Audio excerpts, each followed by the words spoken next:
So you finally figured out that you have mental health problems and you decide to seek expert help for it. You pick up your phone, you Google up the nearest mental health experts close to you, and the search terms completely baffle you. Psychiatrist, psychologist, psychotherapist, physiotherapist. What are these terms? Who are these people? Whom should I go to? All these questions run around in your head. You stay confused and probably you put off this very important task for later. If that's you, you've come to the right place. Hi, I'm Dr. Ananya. I'm a psychiatrist, and here in this video, I'm going to tell you all about mental health professionals and which one is best for you. There are many types of mental health professionals out there. In this video, I'll be talking mostly about psychologists and psychiatrists because they are the ones you generally consult. Again, in psychologists, I'll be talking about specifically two types of psychologists, a clinical psychologist or a counseling psychologist. So first, let's talk about psychiatrists. Psychiatrists are medical doctors. They do a MBBS degree, that is the undergraduate medical degree in India, and go on to specialize in psychiatry by doing any of the three degrees, an MD in psychiatry, a DNB in psychiatry, or a diploma in psychological medicine. They are registered with the state medical boards or the National Medical Council, which is NMC. Some psychiatrists can also further specialize, like for example in child psychiatry, geriatric psychiatry, addiction psychiatry, forensic psychiatry. But in general, the person you will be consulting might be a general psychiatrist unless they have mentioned so.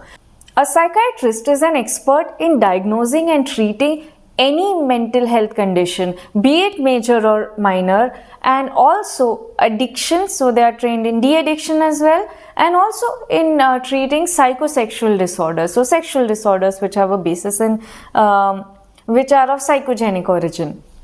Now, psychiatrists diagnose mental health conditions, psychiatric conditions, and then give treatment using medicines. They can admit the person if necessary. They can also do procedures like RTMS, ECTs, various medical procedures like that.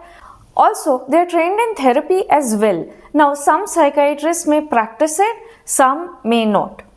A clinical psychologist has done an MA or an MSc in clinical psychology and an MPhil in clinical psychology.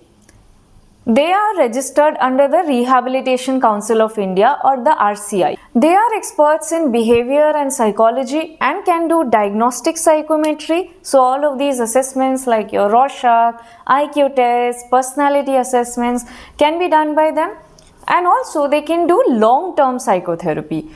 Psychologists are not doctors, so they cannot prescribe medicines. A counseling psychologist has done an MA and MSc in clinical psychology or counseling, just like a clinical psychologist, but they have not done an MPhil. They generally would do a PGD in counseling after their MA, master's degree.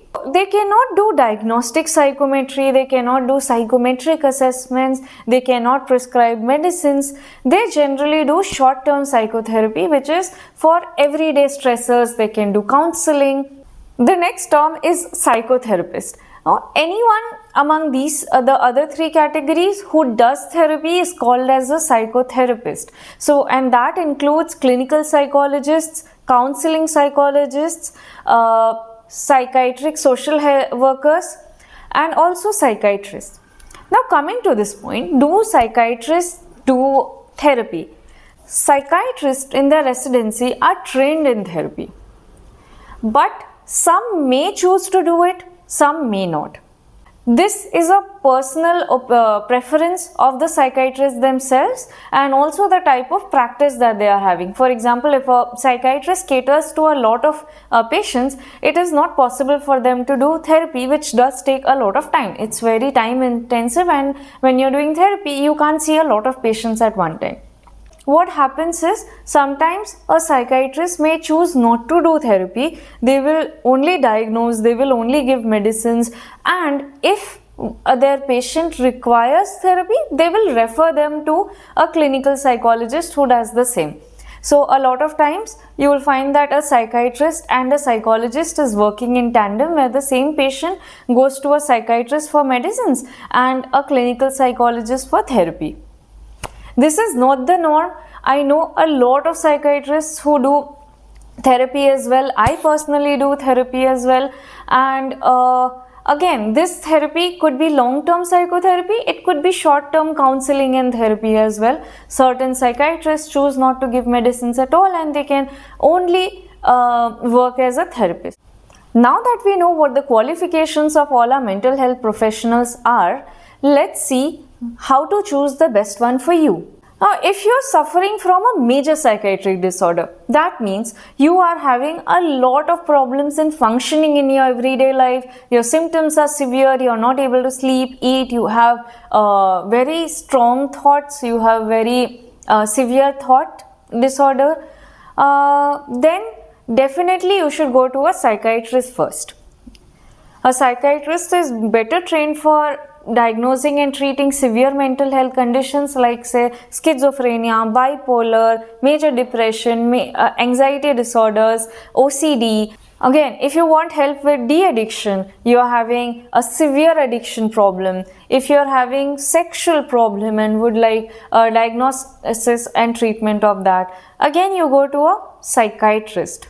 If you do not have a problem in functioning, you are able to do everything, you are able to work, you are able to perform your daily routine, but you are having some problems in certain areas of your life. For example, relationship issues you are having, you have problems with certain expectations of yourself, you would like to improve certain skills in yourself, you would like to get to understand yourself better, or if you're going for stress management, here you could choose to go to a psychologist first. If you've had traumatic experiences and you're suffering in the aftermath of that, for example, any kind of trauma, any kind of you're going through some life event like divorce, you're grieving the loss of maybe someone close to you, you can go to either. Depending on the extent of your symptoms, how much they are affecting you, you can either go to a counseling psychologist, you can go to a clinical psychologist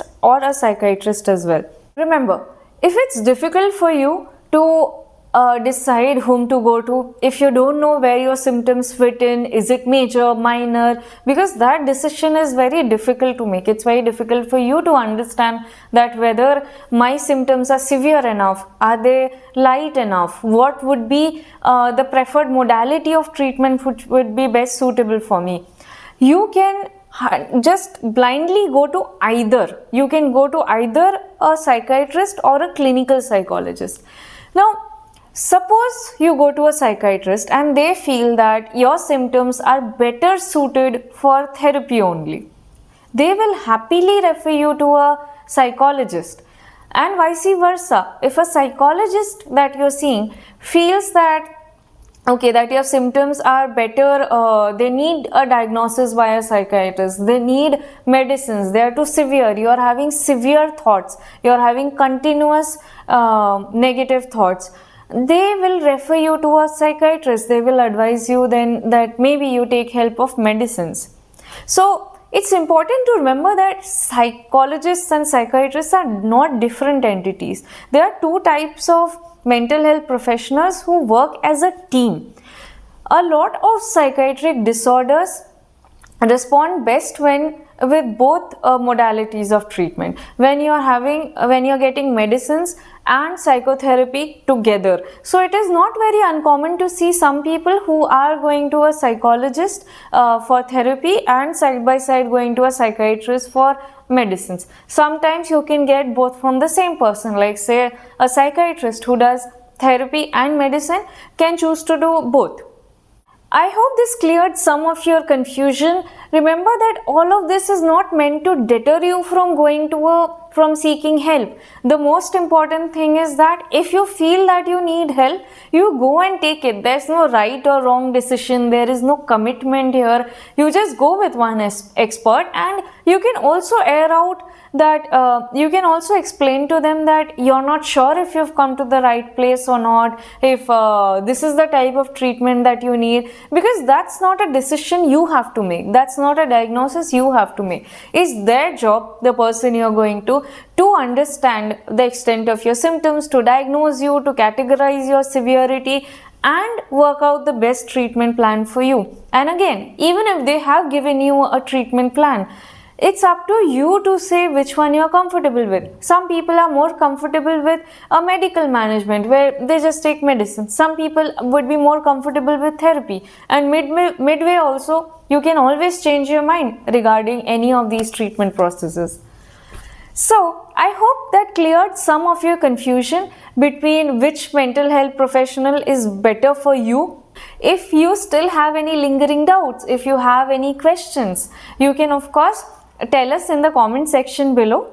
If you found this video useful, please like the video and don't forget to subscribe to our channel.